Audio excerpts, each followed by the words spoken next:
All right, let's give these a crack to start off, eh? Right. For everyone listening, this Geez, is a that beer. sounds good. For everyone that's Oh, watching, jeez. you'll see that we're lying. Oh, yeah. That's your go-to, isn't Wow, it? that's really good. Yeah.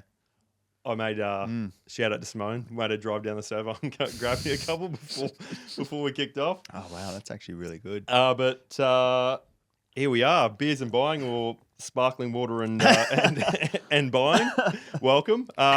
So, Matt, I don't think you need too much of an introduction. You've already been on the podcast before, albeit in a little bit of a different format. But, mate, good to have you on again, Matt Srama. Mate, it's great to be here. I love what you're doing from afar and the value you're adding back to the community. So, mate, awesome to be here. So, mate, I didn't know the tradition was beer and buying. You know, mate, I would have done one for the team if you needed to. Oh, there you go. Yeah, No, that's all right, mate. That's all right. I'll break it just for you. So, mate, good to have you on today. What I really wanted to kind of go through today, obviously, the first time we went through things is very first home buyer focused. Yeah. I noticed that the massive role that the buyer's agent is playing in the market today, just because from my perspective, highly transactional, a lot of great relationships, but I'm noticing more and more that we're seeing buyer's agents pop up in the market. So I'm sort of starting to notice that there's a growth and a need for them. So what I wanted to try and do today was kind of peel back the curtain and take a bit more of a look at it as to what you guys do. And obviously there's a range of different buyer's agents. But first and foremost, like obviously you've just brought on, we were just talking about it before off air, brought on a new staff member within the team. Do you just want to give us a bit of a breakdown around your current business and what that looks like? Yeah. So there's about 11 in the team, and then a few offshore helping too. And the business is kind of broken down where there's the service delivery side, I guess, of the business. So the people on the ground and the amazing team that, working with the clients and doing the negotiations and the property. And then we got also behind every business is a great team supporting the business from an operations side, finance, marketing, those sorts of pillars too. So one thing I've learned in, I guess, business as a whole, there's being a buyer's agent and there's being a business owner. It's very hard to do everything for everyone. So probably 2 into the business, I loved being a buyer's agent, and it was, we'll run off our feet. It was essentially me and one other person, really, and which I loved being a buyer's agent. But then I realized, I was nearly capping myself because there's so many more people that wanted the help. There's no way I could do that on my own. So then I started researching business and scale and stuff like that. And then, so I've actually become nearly obsessed with like business, and that's my new sport now. And just learning the differences. I will chatting off air like brokers, and I think the same principles with business apply to all different businesses, right? Yep. So Yep. that's probably the biggest one I've learned, and that's kind of what I've nearly tried to develop when you ask around the team. It's like, I have nearly 2 clients. The key client is obviously the buyers out there, and we've got a team that support them. And then the buyers agents themselves are nearly my clients too, because I want to make sure they're happy, they're doing their best for the clients out there. And that's the way we can impact more people is through that avenue, I think. Yeah. And so one thing that I notice in particular with you guys that I think has like a really big value add point as opposed to different buyer's agents, which also have some benefits to it. But one thing that I really love about you guys, and in particularly, maybe I should wind it back a bit because, how me and Sim ended up down the Gold Coast was because of you, helping us buy our place down here. But one thing that I really noticed is like just the really suburb specific, location really matters. And I think, would you mind talking to that a bit? And just one thing I guess I noticed from afar, when going through that process is being like that very location based kind of buyer's agent is the relationships that you have with the likes of the real estate agents. Do you just want to shed some light on I guess the strategy around why you've gone down that avenue? Yeah. I think if anyone's listening, watching that is thinking about either using a buyer's agent or wants to become a buyer's agent, there's one big thing I like to focus on is really focus on being a specialist, not a generalist. So the way we've kind of grown as a business, you're exactly right, is I had an observation that when the buyer's agents are happier doing what they do, you know, the clients are getting better results. Where people sometimes lose focus or lose interest is where if they're buying properties in areas they don't actually like or enjoy, or even, you know, like who wants to do that? So what I found is the Gold Coast is such a transient place. It's quite a large piece of dirt, right? And there's so many different pockets within the Gold Coast. And what I observed was a lot of our team live in all the different pockets and they live and breathe it. Yeah. They know all the cafes I've got no idea around on the north. Like I live in Palmy. Yep. We got a team in the north and mate, they live and breathe. They love it. Their kids are in the school. They used to work, Olivia, one of our North Gold Coast specialists, she used to own a cafe in Churn Park. Everyone knows each other there. So they're all in their little bubbles. Yep. So I think that's key, is just if you are looking to engage a buyer's agent rather than getting just a generalist, I think getting an area specialist is huge because you pretty much nailed it. Number one is the due diligence side of things, understanding what things are worth, Yep. intimately knowing the streets like the back of your hand. Yep. Knowing what recent sales have popped through is a huge one. And then the second piece, as you said, is contacts. Yeah. A big part of why buyer's agent is very advantageous is the little black book that they can give you access to. Yeah. And not just that, it's also the conversations are a lot different too than what some of those contacts would say to the everyday buyer. Yeah. So there's a lot of benefits being represented by someone who has that, those skill sets and those add value points. Yeah. Do you reckon that, because the Gold Coast is an interesting one, right? Do you reckon that part of those, because obviously I used to live in Brizzy, and I reckon there is a hell of a lot of difference between the two, particularly when you talk about the likes of the pockets. And one thing that springs to mind is obviously like there's a lot of waterways, so it splits up the suburbs a little bit more. So like you might be talking about Currumbin Waters, but you might be on, you know, this side of Currumbin Creek Road. But the other side is, you know, you could have, you know, water views and access to a boat. And do you think that plays a bit of a role into why there is kind of a bit more of a breakdown than maybe a different location, say like maybe than Brisbane?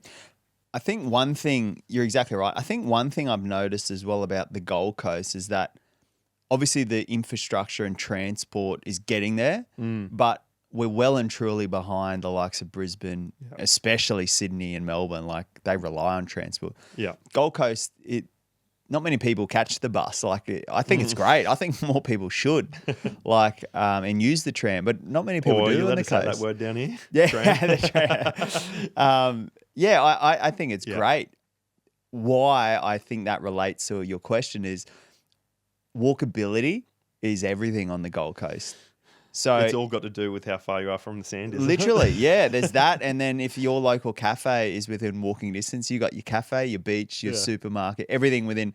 People don't leave their bubbles. And that's why the Gold Coast, I feel, is so segmented. It's like, you know, people in Palmy don't leave Palmy, and people in Burleigh, same thing. And then you've got up in Paradise Point, I've been up there, people don't leave Paradise Point. Yeah. They just kind of stay in their little bubbles. And I think that could be one part of it. Yeah.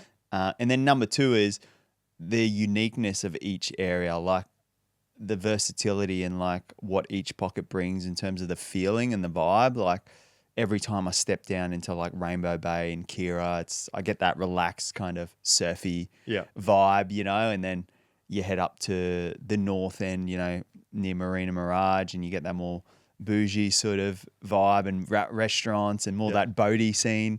So I don't know. It's just so whatever your tastes are as a human being, there's a pocket that I feel suits it to some degree. Yeah, and you know what?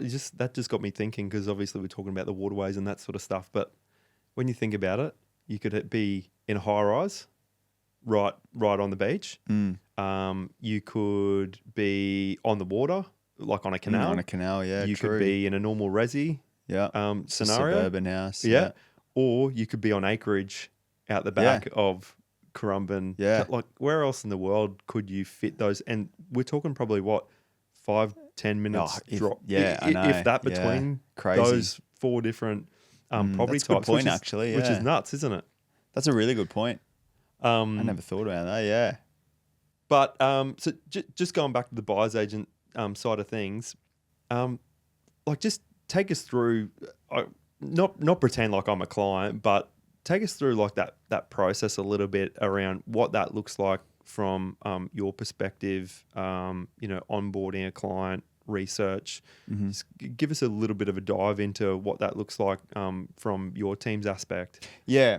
I think number one, what I say before anything to do with buyer's agent is I mean, this comes from me, right? I don't think a buyer's agent is for everyone. Mm-hmm. And I've got a little acronym I like to use. It's called ACT, like ACT. I don't think you should act on a buyer's agent until you're approved, number one. Yep. So chatting to people like yourself to make sure you're in a position where you know somewhat what you've got to spend, because there's no point in going to buyer's agent blind on budget. They're not going to they can't add too much value there. Yep. Number two is clear. So the C is clear. So clear on some sort of criteria, whether it is like in a region or area. If you're coming in super like, I've got no idea where I want to live, that's very hard as well. Like it will take a lot more time to narrow in. Yeah. And then the T is probably my favorite, is you're in a transitional mindset. And what I mean by that is if you've thought around move, some people haven't actually mentally thought, hey, I actually have to pack up my stuff and move. Also, if it's an investment property, I actually got to depart with some of my money, or say I'm about to enter into another repayment. Like, it all sounds good on paper, but until people actually think about it, some people don't actually ever make the leap because they haven't transitionally been in the right mindset, if that makes sense. So that's what I always say is like, that's number one. Before you even think of a buyer's agent, are you ready to act? So are you approved? Are you clear on what you want? Yep. And are you in that transitional mindset? Yep. And if you're saying yes to all three of those, then it's like, a buyer's agent can definitely add value. Yep. How a buyer's agent adds value, simply, I feel the best is the sourcing side is a huge one. So getting access to property outside of the realms of just your online portals. And that's the benefit in one of the benefits in potentially location based, right? Because more than likely, based on the clientele that you've already transacted with certain agents, like they're going to be letting you know if they've got some stuff. Hey, I've got this one off market that I really want to take it to a normal sale process. Yeah. So. Exactly right. Yeah. Exactly right. So having those relationships gives you access to more stock, essentially. So stock's a huge one. So the sourcing side. The due diligence is a huge one that I think people often forget. It's just understanding that every property has a story behind it. Every property has risks associated with it. Yep. So being able to identify what those are is huge to make a final decision. And then the third is the negotiation piece too. So at the end of the day, like every sales agent out there is working for the seller and they're trained negotiators too. So it's always great to have someone else in your corner that's batting for you too. So I find they're probably the big three why people get value out of it. It's understanding the more stock leads to more opportunities, more things to say yes or no to, the ability to, as I said, tap into contacts and do that. All-round due diligence as well on the property, and then simply the negotiation is a big one. There's a lot of other intricacy, but I find they're always the key ones that add heaps of value to people that are, as I said, in that position where they can act on a buyer's agent. Yeah. And are you noticing any particular trends right now in terms of on the Goldie? Like, I feel like, and maybe you're seeing more of this, but one thing I noticed whenever we first got down here, I felt like there was a lot of the go and buy a property, split it, do a duplex. Obviously, there was a lot of that happening. I feel like I'm seeing maybe less and less of that. Maybe that's area specific because I'm not traveling north enough. What sort of trends are you seeing on the Goldie at the moment? Mate, believe it or not, that is one of the trends. Yeah, right. Yeah. The margin's probably not as fat as it once was for doing a split. Yeah. It's still there, I'm sure, if you buy well. Yeah. But just because the Gold Coast has increased in value so much, I'm sensing, and the commentary I get from a lot of developers, small scale developers, flip and sell people all around the coast, is the duplex, split it, buy a block, cut it, sell off to. The sake of that process, the DAs, the cost of splitting, all of that, it's nearly not there. Yeah, right. I'm sensing where a lot of the margins are getting retained now is buying obviously well in a really good location. You have to nail the location, and then just building a really good family home, like a big home. But when I say big, I don't mean block big or anything. It's just something that's going to appeal to at least the 4-bedroom plus market. At the end of the day, they're the ones who are paying top dollar if it's in a good location. Yeah. You're looking at families who are not just want to secure something. They want to, I guess, secure something for the next 5, 10, 15 years. Kids at school, start a new chapter of life. That's a lot of emotional things. Yeah. Not many of them available. Put them in competition with each other. And then that's why you're getting some of these bigger prices. So if you're someone looking to do maybe a development or a flip and sell on the coast, I think that could be the way to go. Look, you can skin a cat so many different ways, right? But I'm just sensing that's what I'm seeing a lot of the ones do who are continually going again. Yeah. And they're probably nailing the process. So like margins may be getting skinnier, but they're so in tune with, what's to come and what's happening. Maybe not great for a first timer at the moment. And obviously the cost of construction's a bit of an issue at the moment. And the hardest thing as well, mate, is that like the only way to quantify whether it stacks is to look at obviously today's price on what you buy it for. Yeah. But then you're looking at yesterday's sales results. Yeah. Do you know what I mean? So, yeah, of course. Which is really hard. The market has moved so quickly that if you try to quantify a future project on yesterday's, and it's just never going to stack by the looks of it. No. So again, some of the best, I guess, renovators or developers that I'm seeing, there's obviously the guaranteed, you got to look at that, but they're also putting in projections on the way the market's moving. Of course.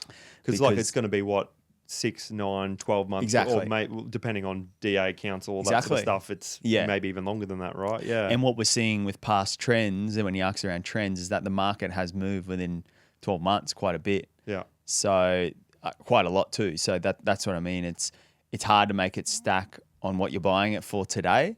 Yeah. But I think the key is understanding that location will do 80% of the heavy lifting.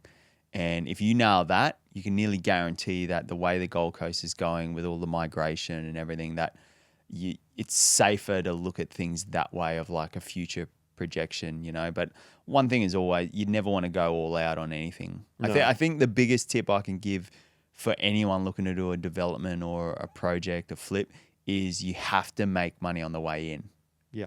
You have to make money on the way in because, the margins are just not there. If you're paying at market or slightly above market, taking into account, as we said, like the cost of different trades and materials, blowout costs too is one you always got to factor in. I just think because the market is moving so strongly on the Gold Coast, you have to make money on the way in to make it work.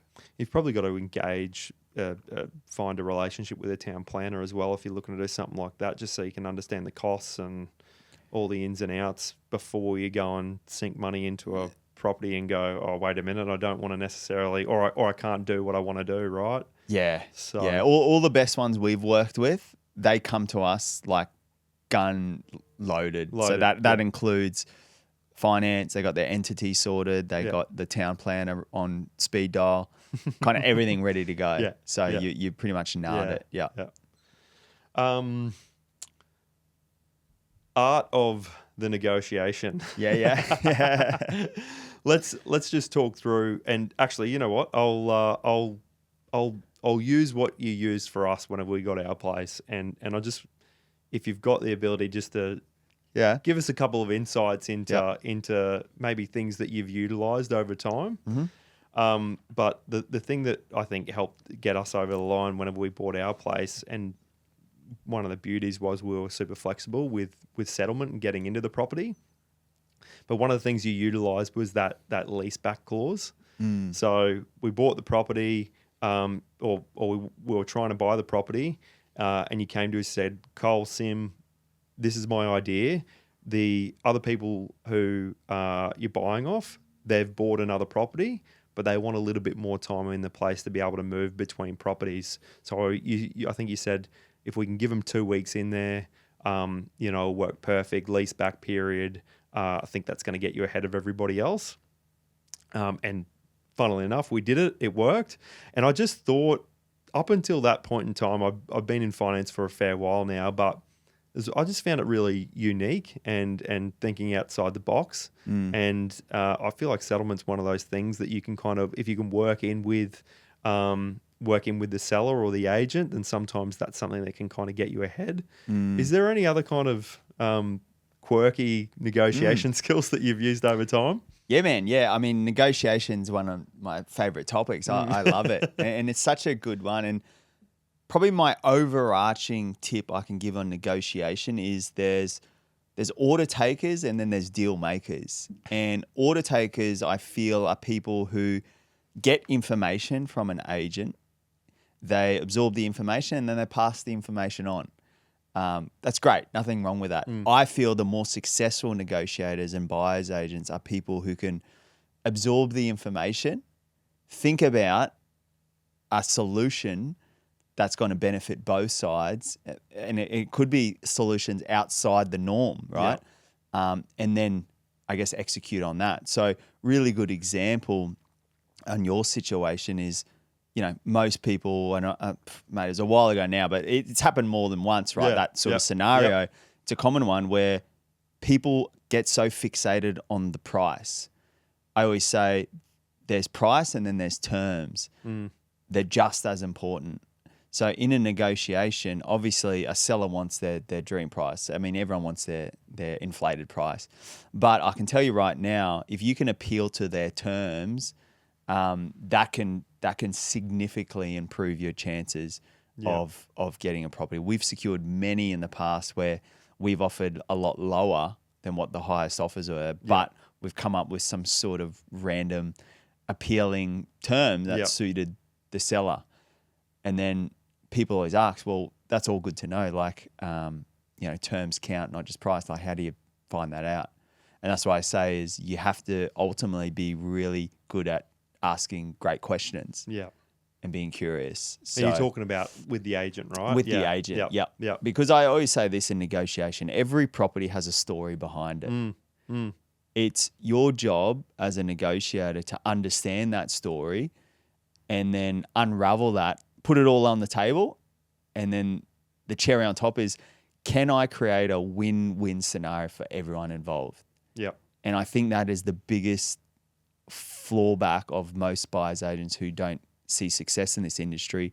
They see it as me versus the agent and seller rather than, hey, I'll work with you. Let me try and ask some really good questions to get everything on the table. Appreciate you being transparent around that. Leave me with it. And then I go away and come up with a solution and put it all together. The secret sauce. Yeah. And again, that's the difference, I think, between a deal maker and an order taker is you ask great questions, you put it all on the table, and then you kind of come up with a solution for sure. So don't get fixated on price. Just remember there's also terms as well. And do you reckon that's a buy, like not just buyer's agent, but you reckon that's buyer's downfall as well, as there's too much cat and mouse at play? And I would probably say in particularly first home buyers going in, all right, I want to get a bargain. I don't want to pretend like I like the place. All those things. So I guess I'm really, what you're saying kind of answers that question, doesn't it? It's kind of like, I think people need to be a bit more open and honest and show that they're keen on the property. And it doesn't mean that they're going to end up paying $100,000 more. Mate, well, one of the best tips I can give to any buyer out there looking in the marketplace on the Gold Coast is the cagier you are as a buyer, I feel it's actually putting you in worse position. If I was a buyer, I mean, I do this for a living, right? Yeah. And so does our team. My biggest tip is if you like the property, I'm straight onto the agent and showing intent to buy straight away. Yeah. Number one. Number two is then if you can show intent, but then, as I mentioned, ask great questions to understand how can I own this property. That's obviously getting the agent's eyes pricked up too. And then third behind that, then what I would do is then, as I said, try and understand things outside of price. Yeah. Obviously, you've got this advertised at 1.4, totally cool. Just an understanding, is there any like settlement wise, like what's the ideal settlement of your sellers? Like the reason a sale, like just so I can get a bit of an understanding, what could help. Yep. So it's all the dialogue that we use when negotiating is all around help understand like an empathetic way rather than like, mate, why are they selling? What's wrong with the house? What's wrong with their house? It's just like Yeah. 101, poor negotiation. It's going to be back and forth, butting heads. I just love the fact negotiation, you can make it a kind of nearly like a team feeling, but getting great results for your client. I find that is always the best way to buy better, is just being open to having a conversation and thinking, how can you actually help the seller and the seller's client, the agent and the seller's client? Because everyone's human at the end of the day as well, aren't they? So like if you're acting that way towards the agent, it's going to get the agent's nose out of joint. Whereas I guess if you're open, transparent and want to know a bit more of the story, then potentially that's going to leave you with knowing a lot more than anyone else that's putting an offer in as well. Well, I always say this, put yourself in the agent's shoes. If there was two buyers, one was cagey as and just like tonality poor and just at you, those buyers that are just always at the agent, hands folded, like. And then on the other side, you got someone who's coming with good energy, showing intent to buy, asking questions like, "Hey, awesome property." Just understanding, like, is there anything outside of price that could help your vendors? Yep. Like, man, you'd be like, I want to work with this person. And I think, doesn't that also show they seem prepared and they've spoken to someone? 100%. Yeah. We Definitely. often, and you guys would do this 100 times out of 100, but we will always speak to our clients about, hey, make sure, we want to make sure your finance terms are really short. We want to make sure they look really strong. Your deposit's really strong. We don't even want you putting down $1,000 or something definitely. like that. We want you to make sure you got solicitor's details down there, because at the end of the day, when you go and make that offer, the agent can only see interactions with you, and the seller can only see what's on that bit of paper. So you've got to put your best representation of you being prepared.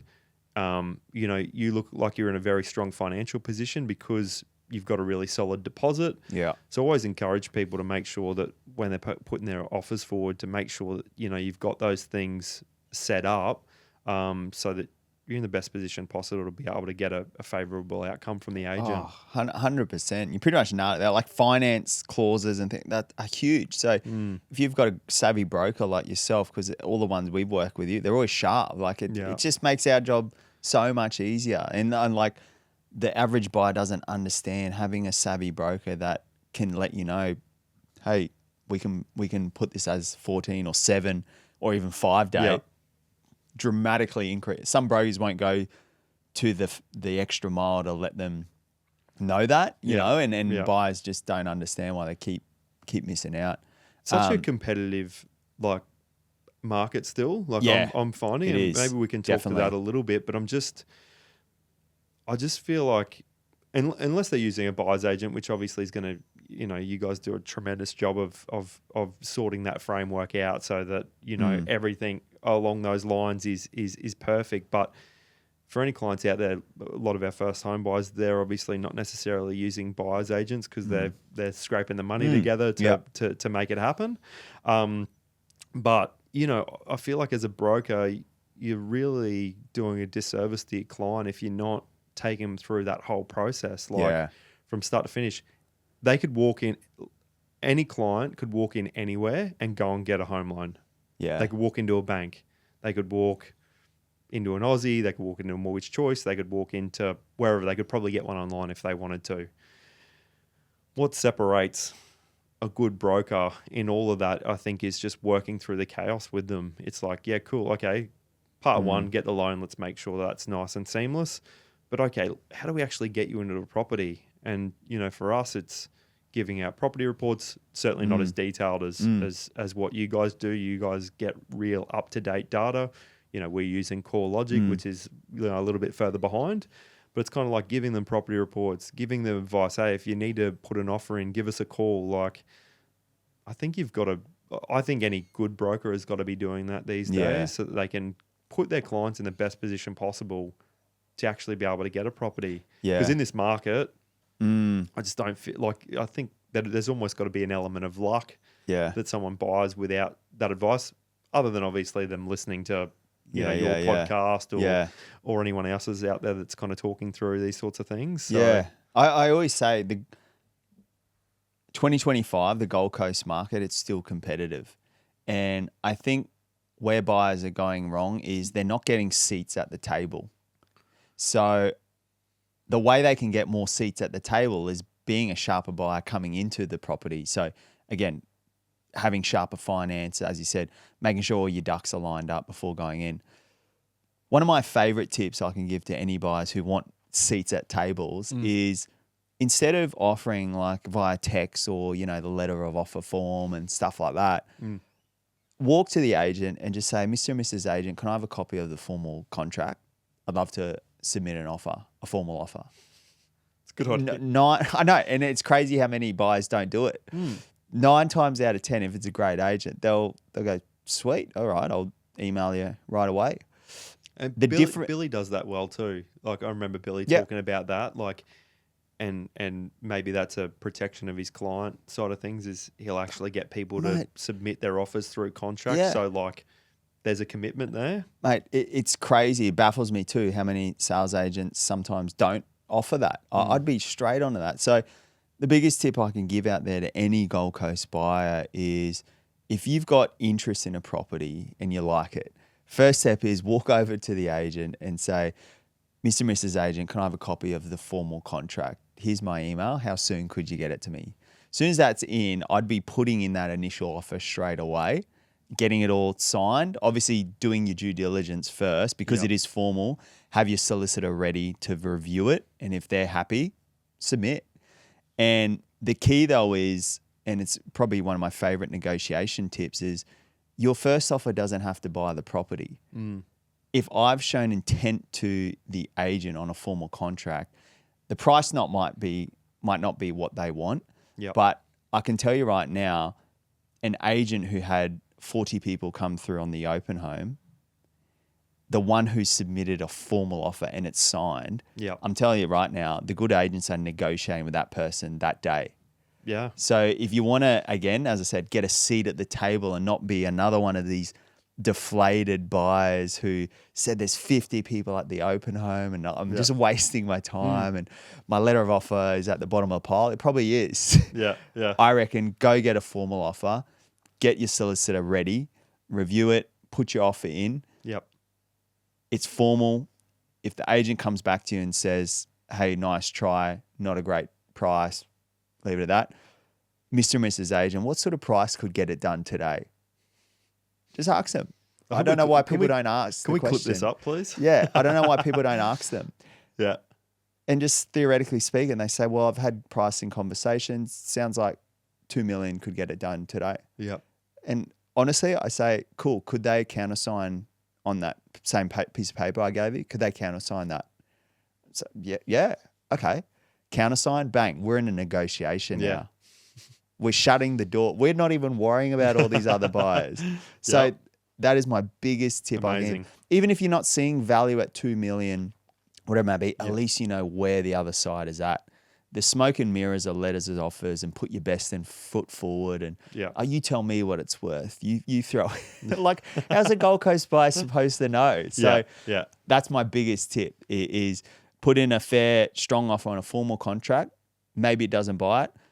Maybe request a countersign formally from the seller. See where they're at. There's your margin of gap. Yeah. That gap could be really small. It could be really big. At least you know as a buyer out there in the marketplace, you're isolated now. You're not one of the other 50 buyers.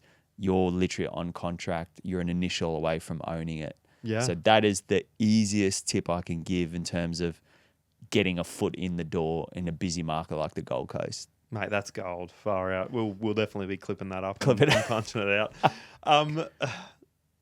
So one other thing I wanted to touch on there, which you mentioned before, really strong, fair offer. Yes. So let's just talk about that really quickly, and I It's a good topic too. Yeah. So and I won't steal your thunder. I'm going to let you roll with this, but like what would be your advice to someone? Where would they start to look? Like, I'll buyer's agent, obviously. Yeah. But let's say no buyer's agent. Like, where would they start to look to go? Okay, what do I reckon this property's worth? Yeah. Great question.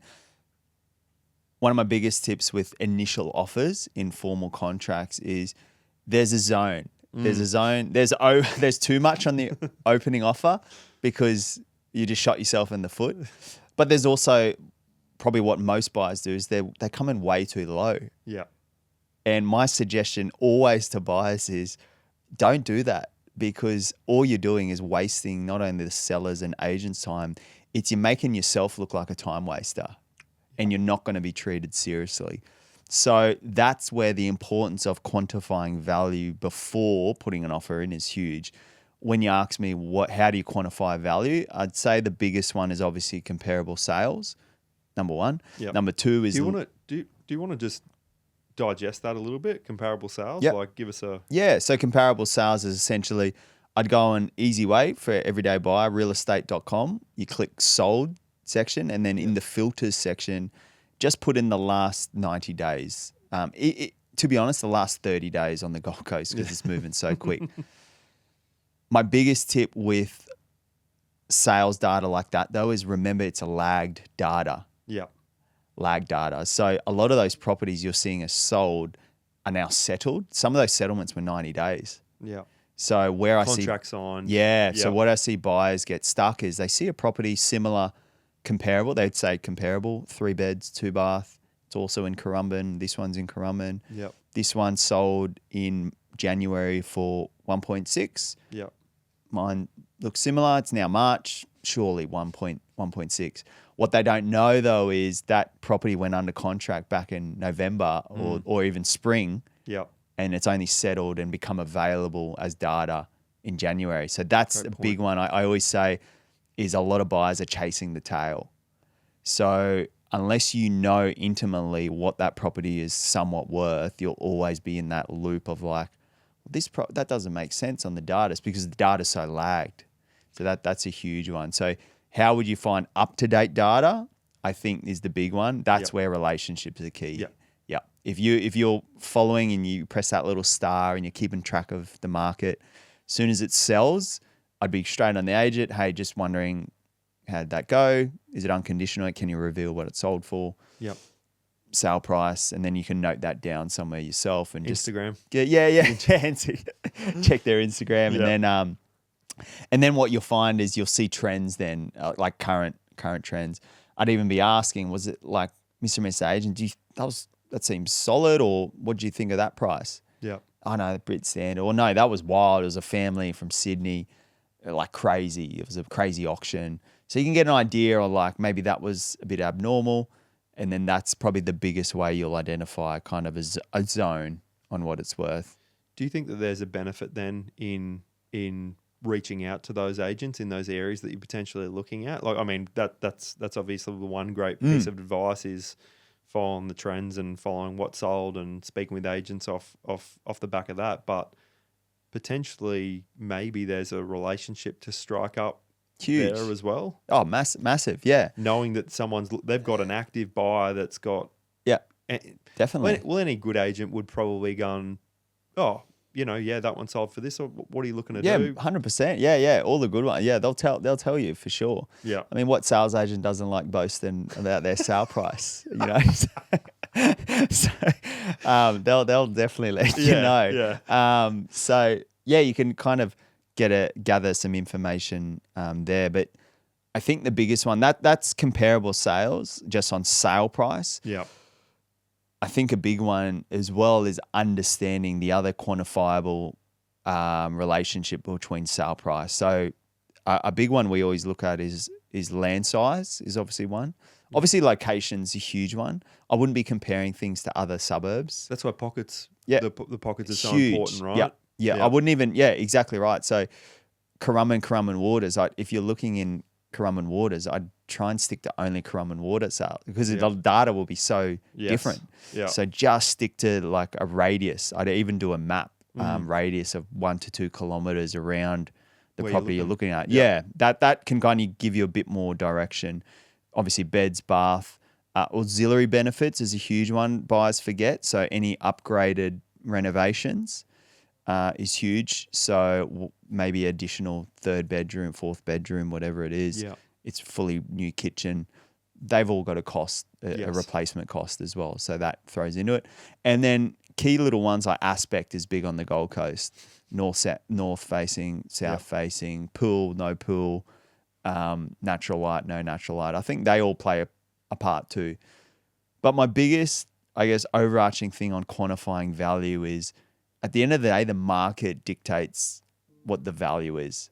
You can understand what a property's worth in a vicinity. Yeah. I don't think you could ever quantifiably say this is worth this to the dollar. Yeah. Because Rosie from Sydney, who's moving up here because her kids are about to go into PBC and she needs a home by January, versus the investor locally who's been here 20 years and knows the market back of his hand, they're seeing value differently. Yes.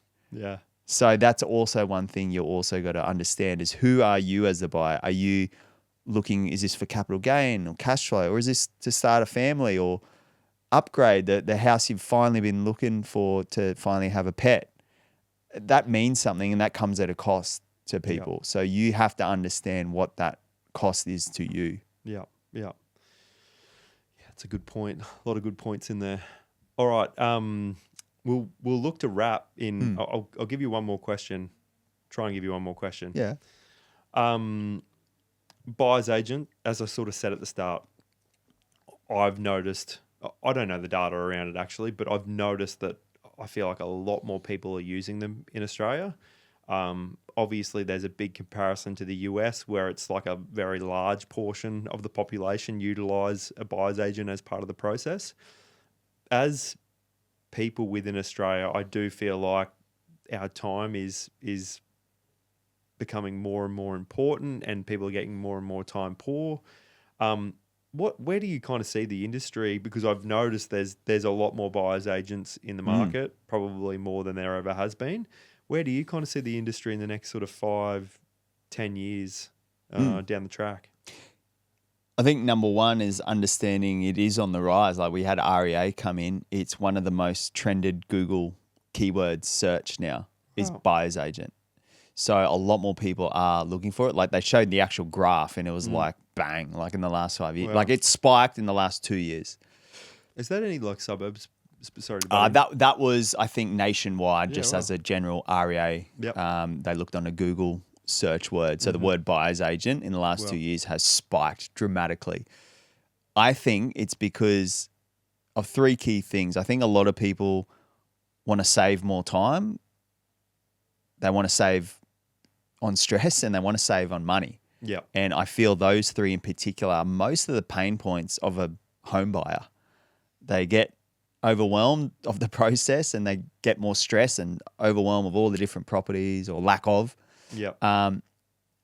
Time, I just think for some reason we all are busier these days, and I reckon it's just because everyone's on their phones more now, and everyone's texting you and distraction. Everyone's just busy. It's insane how many time poor people we get who are just I can't put the attention on finding a home. Yeah, like I'm just busy with work, my business, whatever it may be, and then price. Obviously, want to save on money, so they might not be as confident in the negotiation after some of those things. I mean, like it's there's an art to it, right? So you can definitely save money there too. So I think the rise is coming from those three things. More people are getting stressed. More people are time poor. More people don't want to overpay for something that they feel they could have bought cheaper. I think that's a big one. At the end of the day, I think as well, we're living in a society where we're outsourcing a lot more. So, I mean, Uber, like all these things, we can just call someone and they'll do it for us. Or, Uber Eats, dangerous. yeah, like shopping, like click and collect. Yeah. Get dropped off at your house. Just everything's like home now. Like, here's my criteria. Can you do it?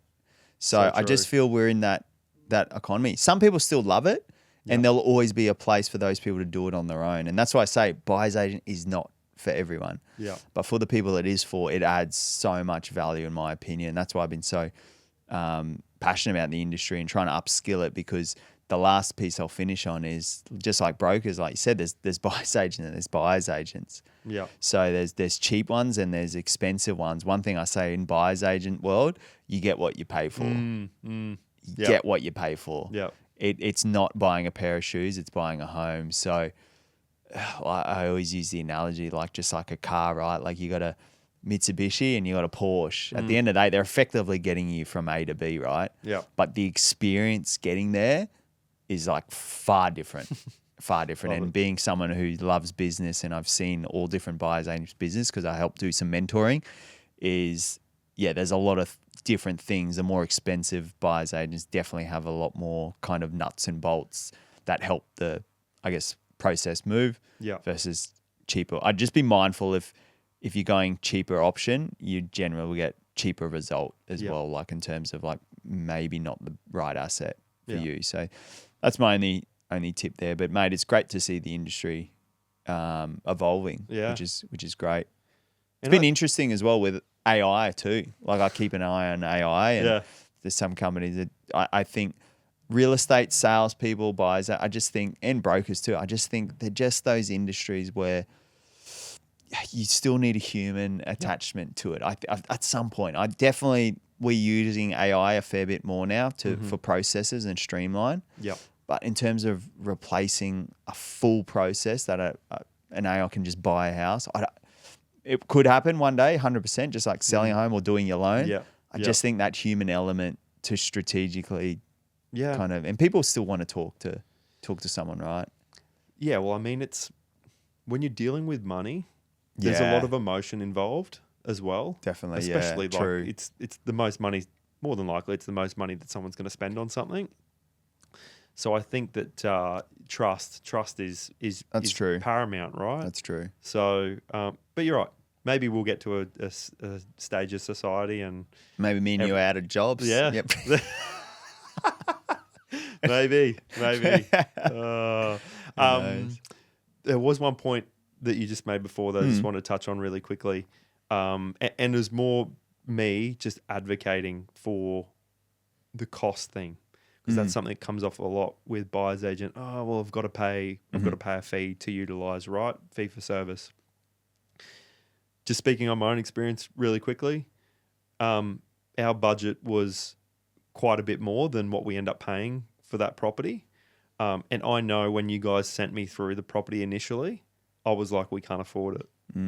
And so the cost that we are paid to utilize the Srama Group services, like, I should put this correctly, we would have spent a shitload more on it and handed over way more money than if we would have utilized the buyer's agent service, which was you guys in this instance. So the only thing I'll say to anybody out there that maybe isn't so confident, has maybe had a go and hasn't quite worked out, go and find a really good buyer's agent to help you through that process, because you will be surprised how much you potentially could save, and also the peace of mind as well, knowing what you're paying for the property stacks up from a value standpoint. Yeah, that's a huge one. I'm glad you mentioned that. Yeah, it's definitely one. Like, I'm never one to boast, oh yeah, we'll save you this amount. Or, like, we see, obviously we do this day, and I just see the things our team are buying. I'm just like, man, if that client did it themselves, like there's no way they're getting it for that. Like, you Yeah, know, and then yeah. it's not just a little bit. It's like when you put in the scheme of things, it's, you know, potentially 6 figures and above. But Yeah. honestly, what I've noticed, yes, there's the saving on money on that price. Where I've noticed the last 12 months, the real benefit of BAs and the good ones, to put it bluntly, is that they get you in the market before getting priced out of the market. So what I mean by that is there's buyers right now on the Gold Coast who their inability, I guess, to negotiate, quantify value, like do all these processes quickly, due diligence, have confidence to take the leap, Yep. is actually costing them, based on the growth rates. We worked it out, anywhere on a $1 million purchase at 11%, you know, you're looking at nearly 10 grand, right? The market has moved in the last 12 months on average, on the rough price point, anywhere from sort of 9 to 13K a month. Wow. So every month you are out of the market, It's costing you're nearly you. costing you. Yeah. So again, I don't promote any of that stuff, but just from the back end, I'm like, man, some of these people, it's 6 months, they've cost themselves that much, and now they're going to their broker either asking for more, or they wanted to be in Rabina Varsity, and now they're unfortunately got to go to Logan, or nothing against Logan, by the way, but you know what I mean? It's just, they're maybe in an area that I didn't originally want. No. Yeah. And I mean, we could probably talk for hours, mate, because, you know, then you start to tack on, if we look in the current environment, then you start to tack on interest rate reductions. True. Yeah.